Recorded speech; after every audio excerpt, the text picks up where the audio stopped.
Hey, my name's James Nicholson and welcome to my channel. Now in this video we're going to talk about, is Airbnb dead? Is serviced accommodation dead? It's been one of the best strategies for high cash flow in property in the last few years, but things might just be about to change for the worst.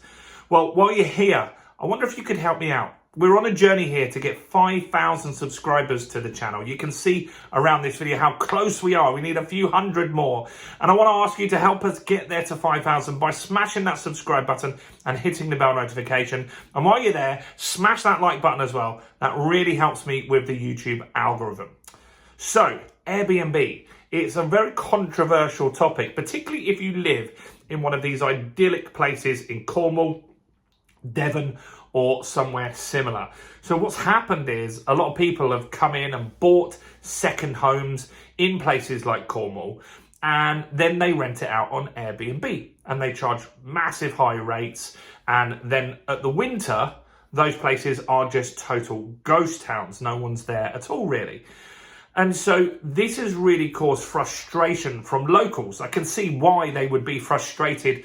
You've got a beautiful little town, you want it to have a community, and all you get is tourists coming in. And then in the winter, there's just not really much going on. And so what this means is that the government are now looking at stepping in. Michael Gove in particular is the Levelling Up Secretary. In fact, he's actually someone that's got some good news for landlords potentially with the Leasehold Reform Act later this year.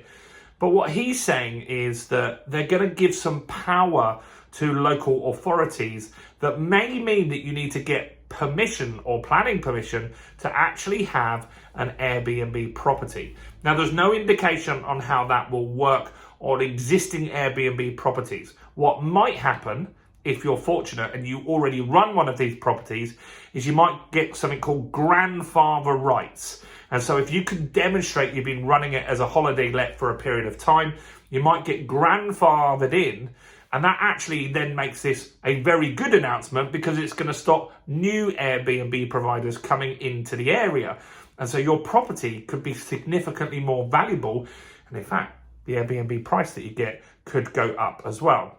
And the problem with some of these areas is they just don't have adequate hotels. And so you've got a little argument going on here where the local businesses are saying, we want the Airbnb because they bring all the people and the tourists down to our pubs and restaurants and stuff like that. So they're kind of pro Airbnb, but the residents, when they want to go to the local town or the beach, they can't get parking. It's just carnage down there with all the tourists that come in. So they're really against it.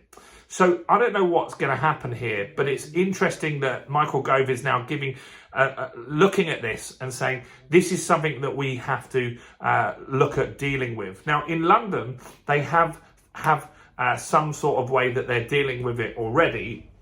And so if you rent an Airbnb in London, you can only rent it out for 90 days. So there's a 90-day rule. So that's pretty much just 3 months of the year.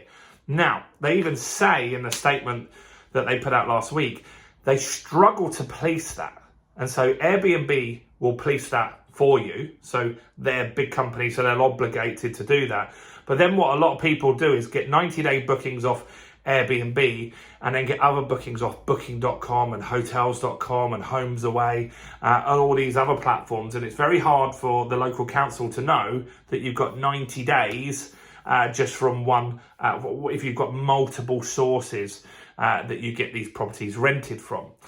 So what will happen? Well, I think that this is something that may come in. And in as a buy-to-let landlord, there are already towns where I rent out properties where you do need a license.